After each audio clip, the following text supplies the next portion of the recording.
కలిసొచ్చింది ఎందుకంటే ఏదో వేరే విషయాలు కాదు కానీ ప్రభువును ఆరాధించడానికి వచ్చాం. But it should happen out of personal experience. కాబట్టి ఇది ఎప్పుడు జరుగుతుందంటే మన యొక్క వ్యక్తిగత అనుభవంలో నుంచి వస్తుంది. So David says here, bless the Lord, O my soul, and all that is within me, bless his holy name. అదే అంటున్నాడు దావీదు తన వ్యక్తిగత విషయంలో ఎవరిని కలుపుకోకుండా తనకు తానే చెప్తున్నాడు, నా ప్రాణమా అంటూ నా అంతరంగం ఉన్న సమస్తమా నువ్వు దేవుని స్తుతించు అంటున్నాడు. See, the very first word to worship him is bless his holy name. అందుకని ఇక్కడ ఆరాధనలో మొట్టమొదటి మాట ఏం తీసుకుంటున్నాడంటే ఆయన పరిశుద్ధ నామాన్ని స్తుతించు లేదా గణపరచు అంటున్నాడు.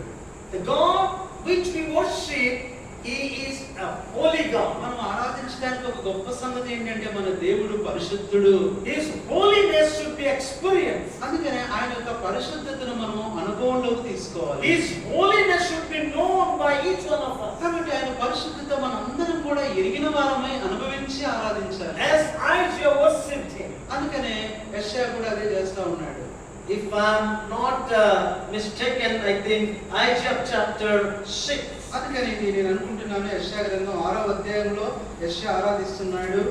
యెషయా గ్రంథం 6వ అధ్యాయం.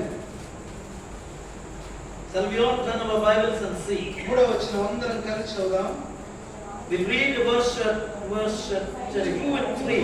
2, 3 అందరం కలిసి చదువుదాం. ఆయన